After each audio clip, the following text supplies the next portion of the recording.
don't bring anything. So those were all contradictory stuff, and I always gave pushback to that, type of stuff, because like you said, like if sometimes females listening to all that, they can be like, damn, okay, am I supposed to bring something? So nah, that's why I do give pushback to that shit. But I see your point, because yeah, it is all over the place. And I think that's why, like, some of the guys are starting to come back, and they was giving pushback to, some of those philosophies. Go ahead. The whole biggest thing that they would always say is, well, you need to choose better. Well, choosing better would probably mean that we wouldn't even choose the person that would say that. Like, what do you mean choosing better? Like, what do you mean by choosing better?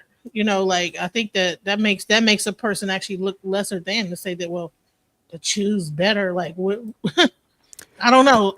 relationships go up and down. Things happen. To say that women are not choosing right, because I've dated guys that made less money than me, and it didn't turn out too good. It was a struggle, because it becomes like this whole thing with, like the ego problem, like of a thing where men eventually will feel like they're not bringing anything to the table. So then they begin to eventually resent you for it. So I can see why a woman probably want a man that makes a little more money than she does, so that there's not that weird dynamic of the guy kind of feeling resentful towards her because she's like, the bread, like kind of a breadwinner situation. So it's almost like you have to date within your, price, what you're making or whatever, or even your level of where you are. Yeah, no, I definitely agree with you. I think where people get the issues when they start mixing in all the other preferences and stuff, and then they start kind of looking at the situation. And this is man and female, where it's like, okay, I want all these different things, but now I want to also take shit off my plate. So that's where it gets all tricky and jumbled up, because it's just like, man, you're asking for something that's probably already rare. Like when you start making up to certain levels, that'd be like, for example, like for me personally, I like women that makes good money and has a certain mindset. So I can't be on that same point, be like, oh, I'll only date dimes. No, I go for character more. So like I tell people all the time, I'm like, man, I'll drop down in looks for somebody with a certain mindset. So like if you do it like that, then yeah, you expand that like pool. But if you're like locked in, like, oh, well, this person has to have this, then the money component, like Truth was saying, that's where it gets rare and stuff. But one last thing, but to answer your question, DJ Genesis, where you were asking about when does 50-50 kick in? I think those talks should be happening like early in the conversation. So like with me, if I was single right now and I'm out here and I'm dating, I'll let people know my expectations and stuff. So that way it's like, I don't believe in tricking people. So it's like, hey, if that's not their dynamic, that's fine. But, at least I'll let you know up front. Like, this is what I kind of expect. This is why I do it. I'll break down the purpose and all that. Then I think once you start like living with each other, that's when the dynamic probably should start, depending on salary. So honestly, if say there was a big imbalance in salaries, I'm not going to have that same expectation across the board. You'll just adjust some things. But I think once you start moving in with each other, that's when that dynamic should start. I was going to also ask another question. Do you think a lot of these conversations, because a lot of these conversations, people look grown as heck on these panels, but it sounds like the conversation that they having is like an 18-year-old, 19, 20-year-old like discussion. The way that they kind of address a lot of these issues are from the frame of a 20-year-old, even though they might be in their mid 30s, sometimes 40s or older. They are talking as if they're in their 20s. And they're just now getting into the dating field and stuff like that. Why don't they have more adult conversations from the actual level that they're on? You know what I'm saying? You're 35. Why are you talking about stuff like you're in your 20s? Why isn't the conversation elevated to the age group that you're in? Yeah, because I think a lot of times, everybody want to speak in generalities and stuff. And I think that was fine, like a couple years ago. But it's like now, like you said, it's like we need to start honing down to like the actual, like, okay, man, we're past generalities and the statistics. Let's talk about like what we need to do now or where you're at. Like you said, giving specific examples and stuff. So I think it does need to start, morphing into that. Before they even have the panel, they say, how old is everybody on this panel? And if everybody's over 30, then the conversation needs to be 30 and above, not like 25 and like discussing, because they would discuss so much things that sound so childish, and it's like, I mean, how old are y'all? You know what I'm saying? At this age, people are probably even dealing with having children, whether or not they're going to have children or not. The conversation doesn't seem to lift past like the basic level a lot of times on these panels, and it's like, okay, do you have children? I mean, when you're asking these questions about how many of these women, I didn't get to see what the woman said that was kind of out of line in this thing, but the question is, do you have children? Are you already running your own household? And what would be the difference in your response if you factored all that in, Yeah. So DJ, can I ask you a question real quick? So Yeah. What dynamic in a relationship would you because you sound pretty level-headed, like you're based on the questions you was asking and stuff, what kind of like dynamic would you be comfortable with, or do you kind of like look for?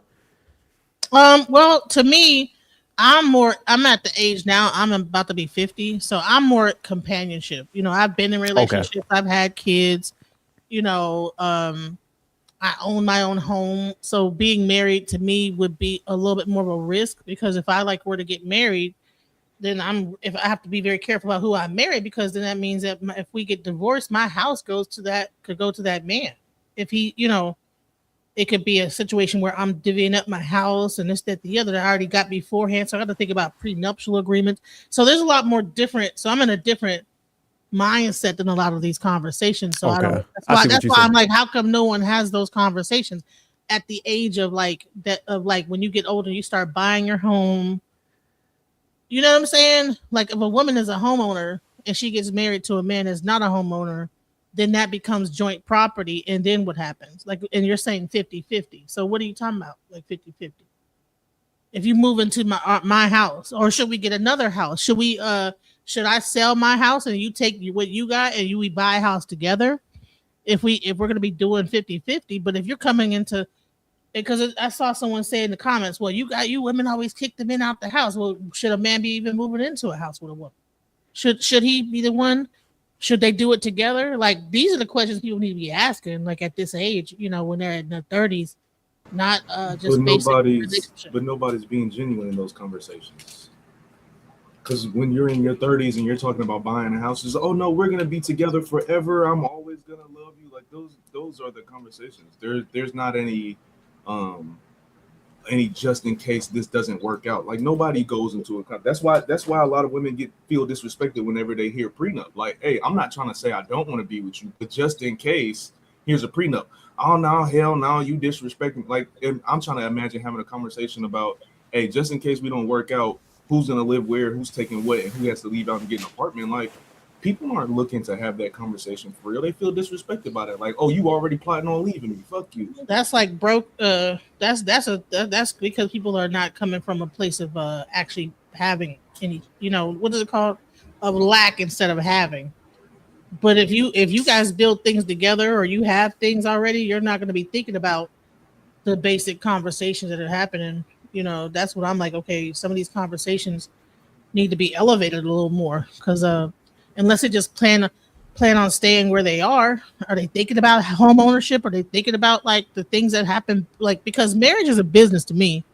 That's why it's a business. Like, when you come together, it's a contract you sign. You guys say that you're going to be together for this amount of time.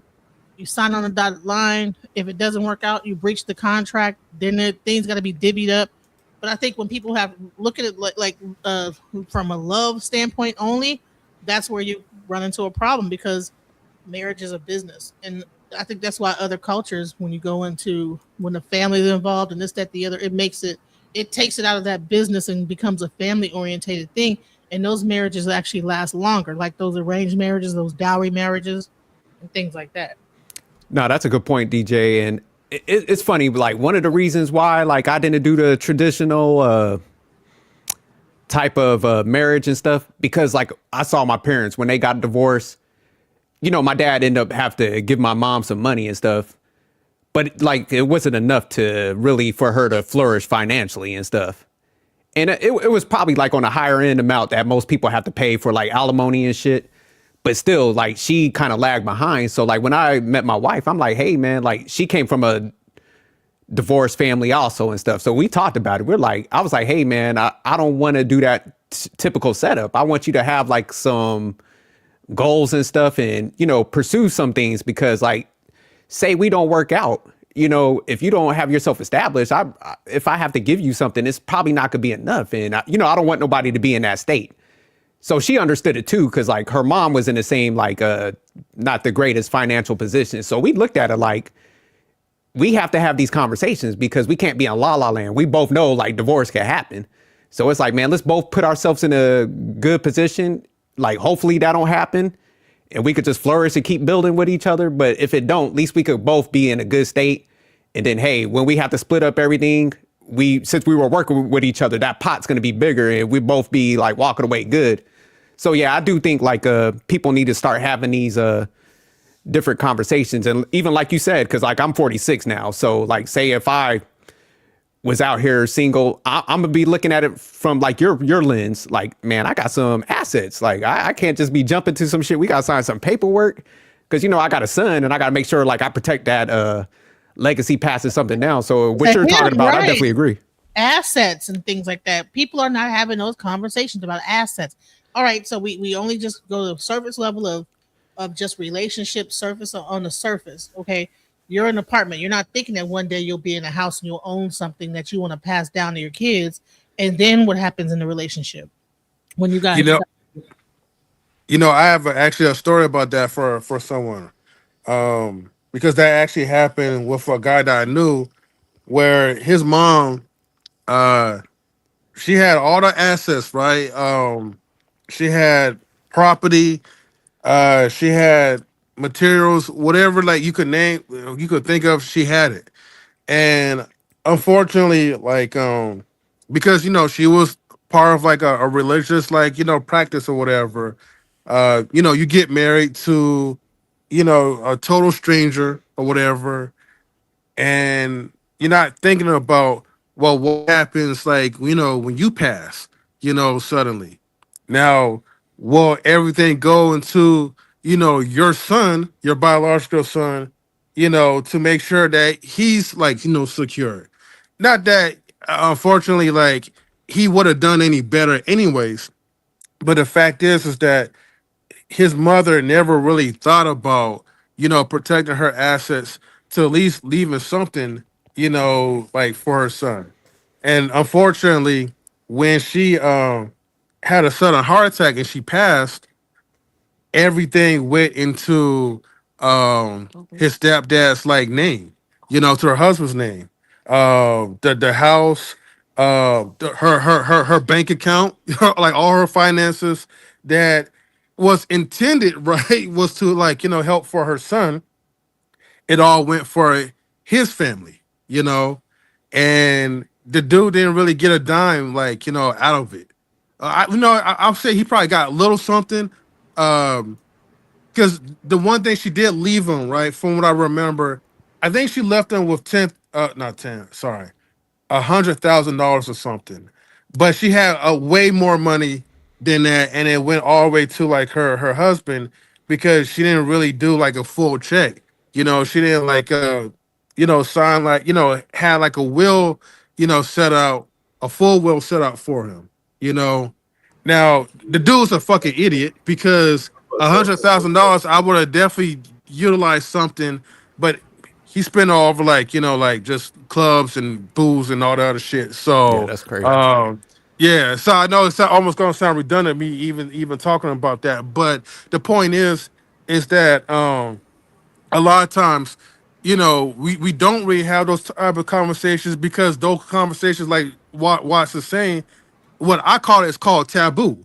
Basically, if you talk about like prenups, if you talk about like splitting assets and dividing into like family, like your own immediate families, yes, like they'll get upset. The spouse, the future spouse, will get upset. Or they'll look at it as like, well, that's not very Christ-like or whatever, right? Because I had those conversations even with people like from like the church, when the whole topic was about joint banking and all this other bullshit, and living your life free and trusting in the Lord and all the other shit. But then when shit does hit the fan, now you're like, damn, man, like, I should have trusted myself, or I should have had some emergency like plans or funds like set up because you never know when the person that you're with, or you think that you're gonna have this fairy tale wedding and live happy ever after. It's gonna one day, it's gonna like fade away, and then it's like you're gonna be moving on to like the next relationship, or you just gonna be moving like you're just living a life for now, like by yourself, and now have to try to start over and figure out, man, like how can I really adjust when you could have had a contingency plan the whole time around. Yeah, depending on who the person is, I really have no empathy for you. You sat down and had a conversation with your woman talking about what do you bring to the table, and and are you going to like you sat down and have all those conversations, all those little goofy ass internet conversations, but not one time did you sit down and say, what happens if you get tired of me? Hey, this is what I'm gonna do. If this doesn't work out, this is what I have set up for you. Like you're not willing to that taboo shit. Like, nah, fuck that. You was willing to have all of these little goofy conversations, these non-productive conversations about shit that really ain't gonna do nothing for your relationship. But you didn't have the conversation about what happens if it doesn't work. It's kind of your fault, big dog. Like, especially at this grown ass age. Like, I'm understanding what DJ's saying. Like, bro, how you 30 something? You done worked your ass off your whole life to finally buy your first house, and you didn't have any prerequisite conversation before you brought this bitch in here. Yeah. Good luck. Good luck. I hope she take the garage too. Fuck. And I'll say another thing that people don't even talk about is that a lot of these guys, especially when they get to about 30 something, they might have more than one kid. Are they paying their child support? Do you know that if you get married to somebody and they owe back child support, then it also becomes your responsibility to help pay their child support? People don't think about the financial aspect of marriage like enough. Like they just go into love. The guy bends down and gives the ring, but it's like, have y'all really had an in-depth financial conversation about like how do you handle your finance? How's your credit? You know what I'm saying? I think that before anybody gets married, they need to at least have a 650. Both parties need to have at least 650 and show that they can pay bills on time and all that stuff. Because they say the biggest things that break up a marriage is the financial aspect. That could break a marriage. What's the guy, Billy Carson, right? He got whatever happened with him. He got like kind of they kind of bust him out online about like whatever he said about the Bible. I think that marriage lasted probably maybe maybe even 6 months to a year more, and she was gone because the finances started going bad, and then she's online talking bad about him. So it's interesting how when that financial conversation is not had off rip, it can cause havoc in the relationship. So I think that these conversations are shallow. I know that these women, maybe they might be in their 20s or whatever, late 20s, early 30s. And I think the men are in their 30s. I think that they're having a very shallow conversation altogether. I think they need to get into the finances of it all, the real finances, and have a real conversation about finances, not so much about what are you bringing to the table and 50-50 and this, that, the other. What about like, if we're trying to grow together, what's going to happen then when we pool our resources together? I agree with y'all, but I think sometimes you got to start from those baselines. But like you said, take it to that next level, because I think sometimes like, it could be a simple concept. Cause like I said, I'm a 50-50 guy, just as far as like the theory that both people need to be coming in there, like contributing to the household. So I think when people hear it, they go all like, they start making all these assumptions on it. It's just like, no, like, I like the question you asked earlier, DJ Genesis, like, hey, the females that like lost their jobs, it's like, hey, if we work together, then we could weather that storm. And that's why I want people to go, like you said, looking at things from like a financial perspective versus all this like hunkering down everybody in their lanes and like, oh, a man should only do this. We don't care about the mindset, the finances. It's just like, nah, we should be working together, build up. Hey, if something happens, we could go our separate ways. But yeah, we got to start looking at all these different angles. Cause I like, even like you said, like, man, when you start getting into your 40s and 50s, man, women have assets. Cause like my sister, she's in that boat. And I was telling her, I was like, man, you can't be just like getting with any type of guy. You got like, your shit together. So you do got to like kind of define stuff because you got some kids and stuff, and you got to make sure you pass down that legacy and stuff. So yeah, we got to come to that whole conversation or these relationships from a whole different angle nowadays, especially when females are earning stuff and got some stuff together. And Family, I gotta get ready to go. One more but, thing I wanted to say too is that All right, M3, thanks for pulling up. No problem. You All right, want guys. to have something else to say, M3? I'm sorry before you leave. No. DJ and Watch, thank you for pulling up, and DJ, thank you for your awesome perspective of things too. So, these are some wonderful conversations like to really have and digest. Unfortunately, I do have to get ready to go, but I wish you guys like a blessed day. You too, M3. Thanks for pulling up again. No problem, man. All right, take care. The thing I was going to bring up too is that when you expect a woman to like only be a housewife, you know what ends up happening is that if that relationship breaks up and that woman hasn't done anything to foster her own finance, as a have her own kind of money or be advancing, if that relationship breaks up, she ends up with your kids darn near homeless. And I've seen it. Yourself up to be responsible that way.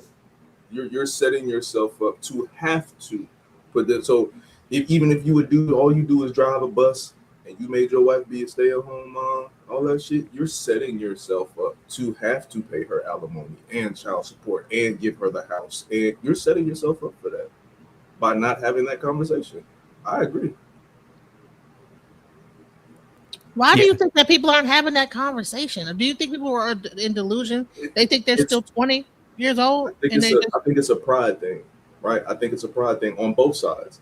There's a pride level in a man where it's like, oh yeah, nigga, I make enough money to take care of my whole house. Don't nobody got to help me. I do this. I'm a man, right? And then a woman, for her, there's a certain level of pride for her to be able to say, oh, I found me a man that paid all my bills and he take me on vacations. It's like people are stuck in their pride on this internet bullshit, and they not really focus on what happens in real life whenever you try and fulfill these roles.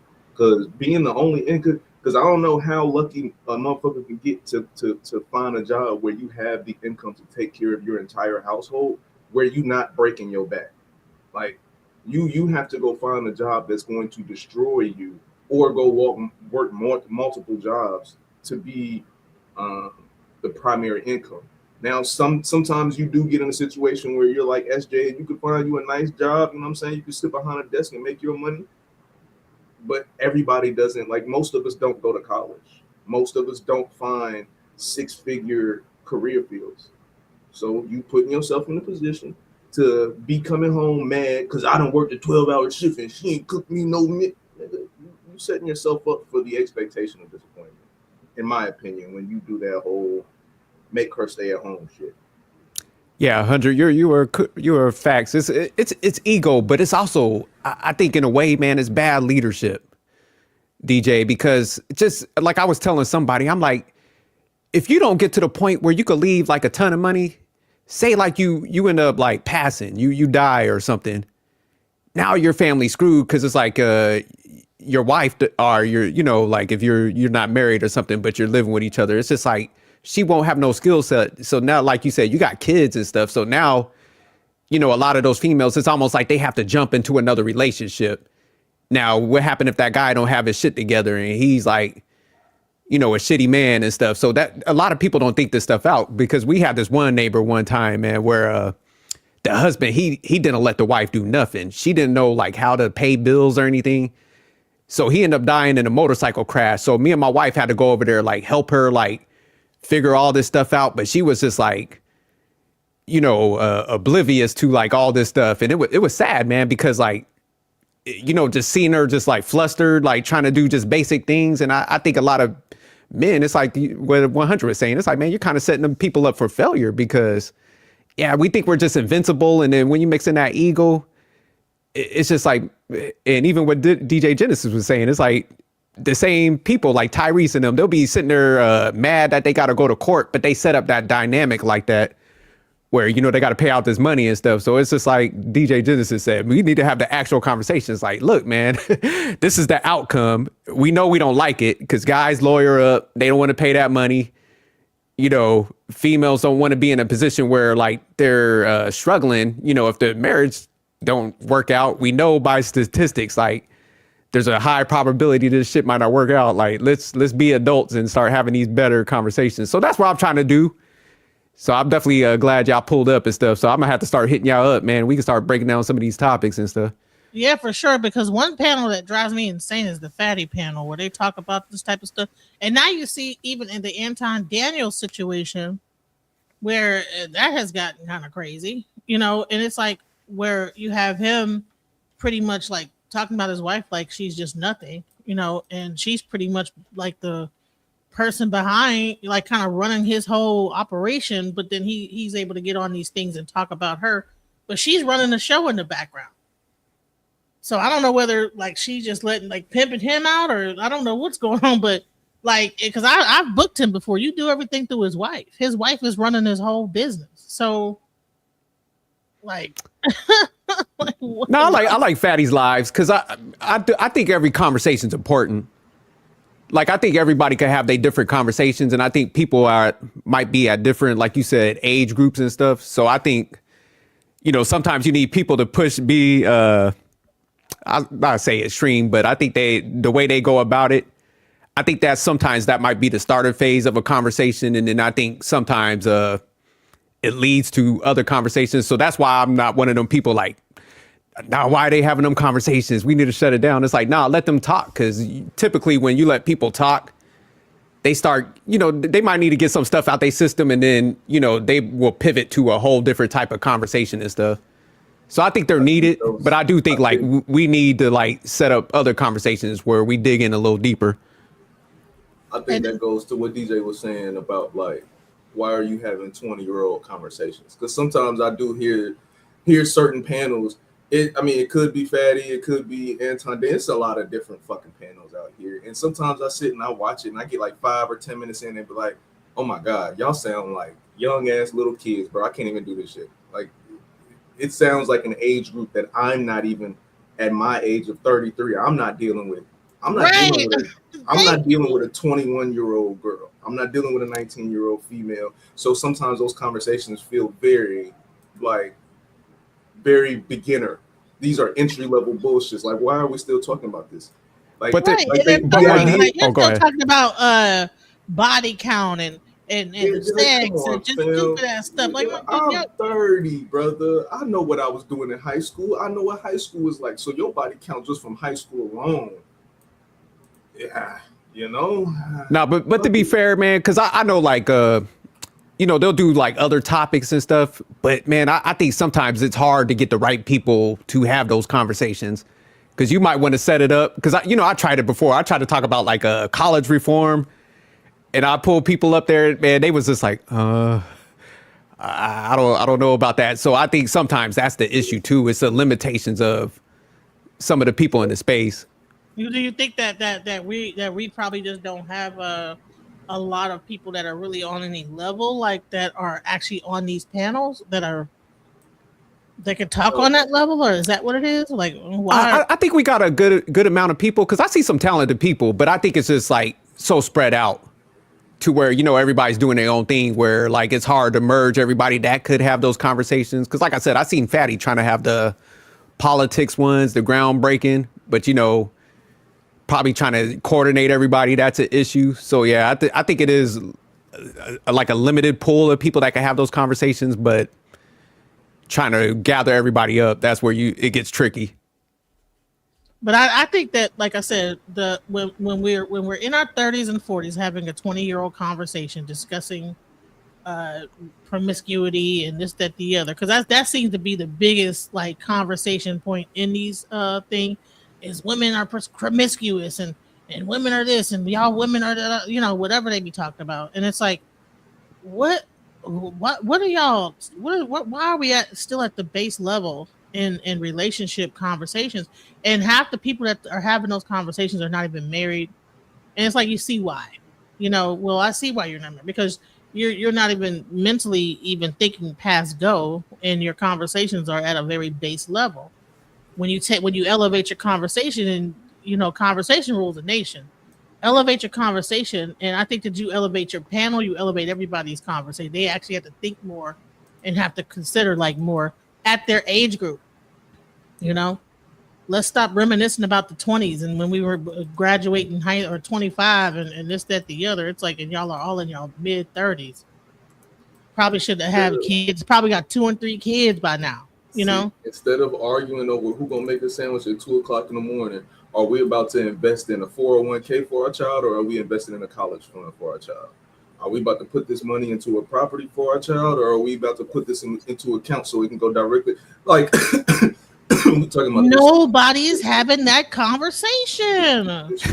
So, yes, where is that comment? Please, if I saw a panel saying that, I'd be like, oh yes, let me join that panel because I learned something about how to like. Okay, what do I do? Like, how do you save money for your kid when you kind of like struggling and it gets kind of tough? You know, right now, you know, what do you do when you know gas prices are high? I mean, how do you even save money? You know, I even found out that there's lights that like water. You put it in some water, the light light up. Damn. You know what I'm saying? Like, and we're up here. You know, I got like even let me tell you something. Even a deeper conversation. Solar panels. Should you put solar panels on your house or not? You know, absolutely not. That's a scam. Like all the scams that are going on in this world, like that. You know, we need to have more panels that have adult conversations over 30. You know, but nobody told us those. Sense. You know what I'm saying? Because I'm tired of talking about nonsense all the time. Nobody showed No, up. I'm with you definitely. If y'all want me to, because do you got a channel, DJ? Yeah, it's at DJ Genesis Detroit. It's mainly, you know, I've been doing a lot more spirituality conversations and stuff like that now. But you know, I had like my moment with the politics, and I had to kind of back off of that because I was getting kind of attacked. So you'll see a lot of politics on there. You know, a lot of. Yeah, let me know if you ever. Yeah, hit me up. I'm sophisticated at IG. I'll definitely pull up because I do like 100. I know he could have a lot of those conversations. Yeah, wherever y'all at, man, y'all want to pull them up, and I'm gonna start structuring those type of conversations because I want people to switch their mindset, man, looking at the bigger picture. And everybody's talking about this trust, though. Just everybody, about 5 people today said you just establish a trust, revocable bond, and this, that, the other. Some people say you could take insurance and borrow from the insurance. But honey, I'm like, shoot, like what? Like that there needs to be someone to even help out how to do that. Like what? Like I mean, can you do it off ChatGPT? Will ChatGPT help you put together the trust? Because I don't know how to do a trust. Them trusts get tricky. See? Yeah, you definitely got to have a financial person to set that up. It's just so easy. Just make a trust and put it into. They put your house into a trust and put this into a trust. Okay, well, what is that? Like how? You know? Now, ChatGPT do it, and I heard not to use ChatGPT because the Pentagon is running it now. I heard that they like took it over. Are you aware of that? What a surprise! What was that? That the Pentagon took over ChatGPT. Damn, I ain't even hear that. Yeah, like they're like all your information. The Pentagon. That's why everybody's moving to Claude. But yeah. So like AI. I mean, I do a lot of like if I want to find something out, I do a lot of AI looking up stuff. But like how you know is that because AI is a sycophant. Like so people say, oh, well, just do a trust. Okay, well. We need like a trust lawyer that could like come in and talk about how to set up a trust because no one knows like that. It's easy to say that, but if you don't know how to do it, you could mess yourself up. You know. No, that's a good one. Yeah, because I was actually I had some questions about it because I was looking at something and somebody was breaking it down. I was looking at their like some YouTube thing, and then I hit up the financial guy that does a lot of my stuff. Because she was talking about like the taxes. Most people would set it up, but they don't understand like it's only really good if you got like a certain dollar amount in there, like in the high millions. And she was just talking about like how people think they could evade taxes. She's like, that IRS is coming for all that money now because people were giving wrong information. So like you said, yeah, I'm definitely gonna have them pull up and give some breakdown because I didn't know all that. I thought if you could like put assets in there, you could hide it. They were like, nah, people getting caught up now because of all that. Insurance. They say, oh, you just get an insurance and then you can borrow against the insurance. Well, I mean, I'm sure there are people out there that know how to do that. You know what I'm saying? But like, at what point can you borrow against it? Like, when can you borrow? Like, can you do it immediately? Like, how does that work? You know, I mean, borrow HELOC, all these different things that are involved with like investing. You know, a lot of people will try to tell you to put some money into Bitcoin, invest your money into Bitcoin. I think that's gambling to me. It sounds like you gambling. You know, throwing your money into Bitcoin is gambling. You know, same thing as the stock market. So to me, I feel like a lot of like the advice out here when it comes down to stuff is people just heard it somewhere else and haven't even done it themselves, and they're just saying to do that, you know, because that they heard it somewhere. Nah, I agree with you. What's good, Ruthless? How you doing, sir? Good morning, everybody. Or good afternoon, I should say. Hey, Rufus. Yeah, probably morning for you. You be up all night. Yeah, Ruthless be up on them. I'll be seeing them lives pop up. I'll be trying to get on there, but Ruthless, but I'll be like, all right, man, I just laid down. I'm gonna have to catch you on sometime. They struck my channel and they won't let me stream for a week because something about Charlemagne. I did a reaction and they struck my channel. Yeah, you can't be Yeah, that messing happened with to me in third party. Yep. Yep, that DJ third Jenners. party Who struck yours? What type of video was that one? I was talking about the recruiting that was about to happen, and everybody in the comments was all like, "Well, if I have to go to war and this, that, the other," so I pulled up a video of Nick Irving, the sniper, how he was crying, you know, and he's a sniper. He is a mercenary killer. He is a killer. You know what I'm saying? But he was crying about the stuff that happened to him during a war. So I was like, what do you think is going to happen to you jumping out there and being thrown into a war? You're going to be crying too. So like, but you know, it's a thing called Super Bam, who is like that kind of runs certain like big people's content. So you got to be careful because it's almost like if you play music and it's a thing called DistroKids. If they are like kind of managing that music, it'll immediately strike your video. Like they got those sniffers out there, and as soon as you play it, boom, they'll give you a strike. And so if you are going to use third party, your best bet is to do the video, upload it, and then see if it gets like do the video first and then upload it, see if it gets hit, and then do the show. Just don't do it like live, because the live AI is way more stricter, and if they strike you while you're live, you can't really you can only play like snippets of it, like, but you can't really keep going. You have to like do a little snippet and move on. That's good advice. Yeah, I definitely gotta follow that because I'll be getting nervous with all these clips nowadays because everybody's starting to do that copyright stuff. So I know Charlemagne, Ruthless, they don't mess around. Like Hot 97, you get anything like HBO, they don't play. They'll shut that shit down. Yeah, I see. Bitcoin will be dead, and it isn't going to be compliant with the new financial system because it's a slush fund for trafficking, and was started by Epstein. Oh my God, what? Damn. Yeah. What? Bitcoin was started by Epstein. I don't know who started that. God, like what? Like that's some new information right there. I didn't know. Yeah, unconscious. He in the mix of some unknown stuff. Right? What? But all right, y'all, man, I'm gonna go ahead and shut this down and stuff. But yeah, I'm gonna hit all y'all up and see if we can kind of do some lives together. Yeah, for sure. Because I want to have some more intellectual I'm glad that you are like seem to be more on the intellectual side and not so much about like, because a lot of people like they feed off of like just the arguments of commentary and discussion and having people up there arguing and debating with each other. But it's even better to have a reasonable conversation, an intelligent conversation. Everybody gets their words out, and then we can come to a conclusion. Now we're solving problems. Now we're not just arguing with each other and back and forth with each other. You know, Definitely. Thank you for that. Yeah, I like having conversations because I like hearing people, man, because I might not have the answer for everything. So my thing is like you said, if we could sit there and listen to other people, man, they might have a better perspective. So even like listening to you can already tell like you have your stuff together by the stuff you was talking about. Yeah, thank you. But all right, Ruthless, man, sorry to pull you up and then we about to drop, man. When you going live again? Shit, I don't know when my week. I think maybe Wednesday.